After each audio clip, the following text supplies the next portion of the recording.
there are so many questions that are going on the internet about dating apps, how to be safe, what is a good profile, do I have to pose, should I put my friends on the pictures, what should I put on my pictures? And I am here to answer the most 5 critical questions that I learned from my experience with dating apps.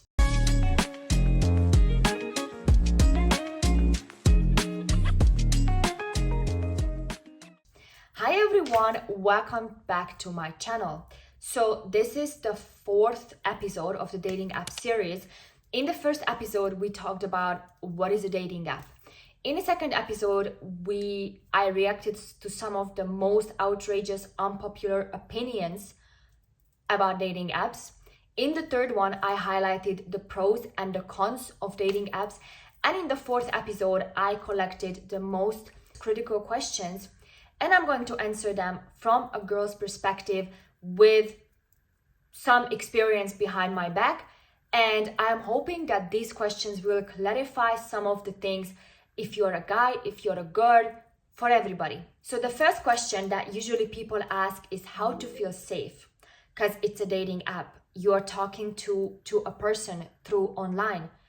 How do I know that who's going to show up is the person on the pictures? How do I know that it's not going to be a dangerous person who shows up? This is such a valid question. And the first time I downloaded a dating app, this was the first thing that I established with myself. What can I do to make myself safe? And it's not only about meeting people offline, but also, security-wise online. When do I give my Instagram? To who do I give my Instagram? Do I give my number to people? Do I give my WhatsApp to people? I all had these rules that I'm going to share with you right now so you can feel safe. You don't have to be a girl to feel the need to feel safe. This is also valid for guys. So online safety first. I think that depending on your social media profile, you can feel comfortable for sharing your Instagram. For example, I have Instagram and I've always shared that one. I never shared my Snapchat or my number or my Facebook, even though on Facebook you can find me by my name. But I always shared my Instagram because that's the platform I use for everything. So when I talk to people that I don't really know, I use Instagram. I don't use Snapchat, only with my friends. I use Facebook only because, when I was a kid, that was the most famous platform in my country. And I think I don't have anything else that I would use. So I always give my Instagram, but this is fully up to you what you feel comfortable with. Do you feel comfortable with your Snapchat? Then give it. Do you feel comfortable with your Instagram? Give it. If you don't feel comfortable with anything, as long as you don't meet the person, don't give anything. Keep chatting on a dating app. I had some people that I was chatting with them for like half a year because they didn't feel comfortable with giving their socials to me. And to be honest, half a year was a bit weird.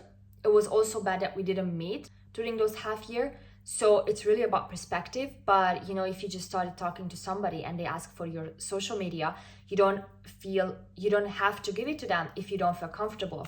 And the second thing is basically your offline safety. So when you actually meet somebody. So I have 3 rules that I already mentioned in the first video, but I'm going to repeat that because if I was single and I was on a dating app, I would be using these 3 rules when meeting somebody. The first thing is that you always meet in a public place. So I don't care where the other person lives. If you cannot come to a public place to meet me, I don't want to meet you, because I feel safe in a public place. The second rule is that we need to meet when it's daylight.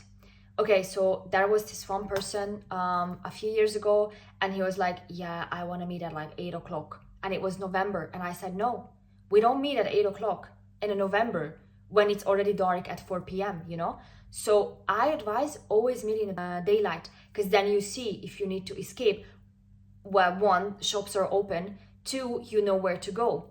Because the third rule is that always meet in a place which you are familiar with.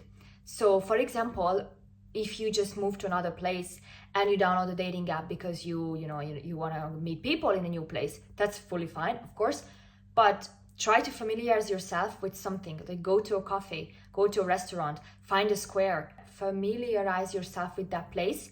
And when you set up the date, go to that place. Because if something happens, you know, oh, if I go to this square, there is a restaurant nearby or there is a cafe nearby where I can go. So make sure that you meet in daylight, make sure it's a public place, and make sure that you know the area. And the last one is kind of a bonus tip, which is basically, I do not recommend meeting at your place or the other person's place for the first time. So if somebody says, yeah, come over, I have the house to myself, no, because that's very dangerous. If the person is dangerous and they invite you to their home, it's just not. And this kind of includes also going to a hotel, going to a place that you don't know. I just do not recommend. Okay, be safe, go to a place that you know it is public, so you can ask for help, and it's daylight, so you know what's around you, you know. These are my tips to be safe. The next one is what makes a profile good. So I am going to make a fully separate video about this, on like how to set up your profile for success. But my main takeaway here would be to be unique. So if you are a girl and you have makeup on every single picture, that doesn't really give the idea of who you are. That gives the idea that you love makeup. But especially if you're gonna date a guy on long term, they're gonna see you without makeup eventually. So it would be nice to give a picture without makeup. And if you're a guy and in all of your pictures you are flexing in a gym, that gives the vibe that you like the gym, which we can tell already from 1 or 2 pictures. You don't need to have 5 of that, but it doesn't really give anything else from you. So I would say be unique, be you, and be as colorful as possible.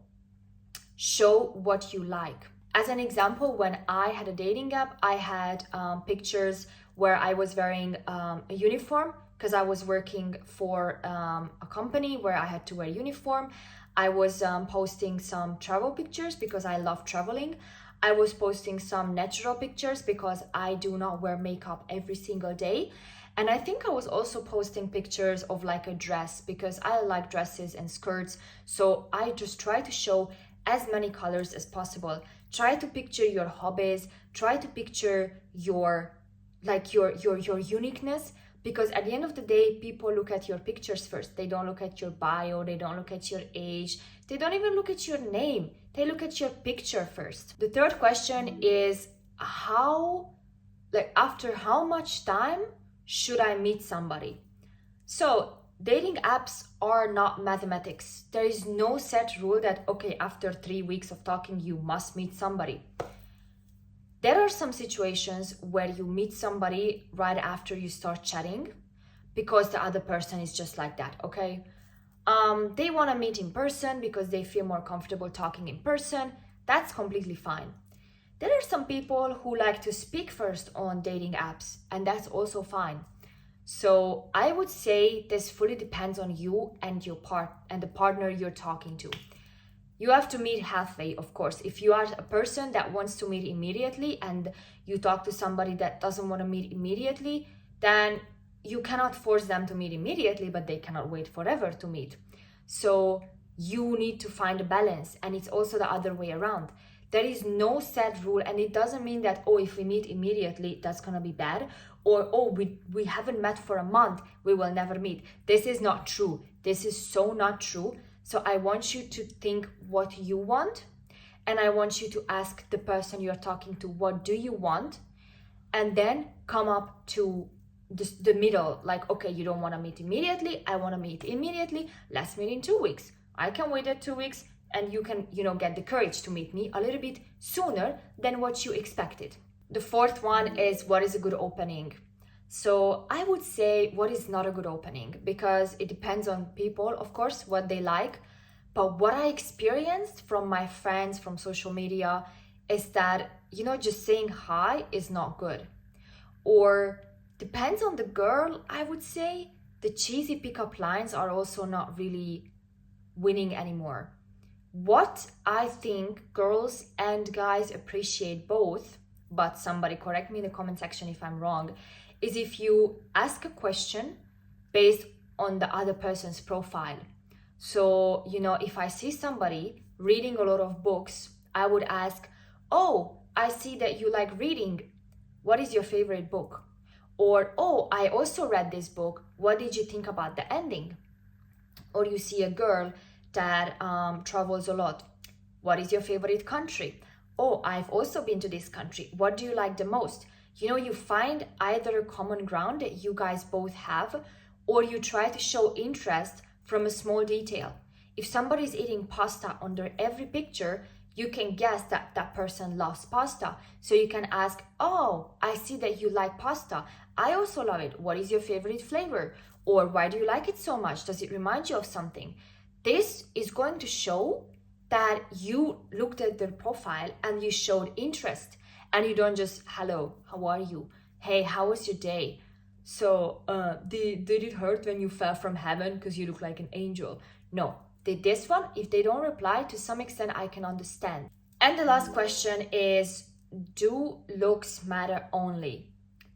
The thing is, I wouldn't phrase a question like this, do looks matter only. I would phrase it like, is it only looks that matter? And then my answer would be no. But looks matter, looks give the first impression. As I mentioned, nobody reads your name or your age or your bio. They look at the picture immediately. After they look at the picture, they say, okay, I like this person, I'm gonna read the bio. And then if they like the picture and the bio, that's when probably they swipe right.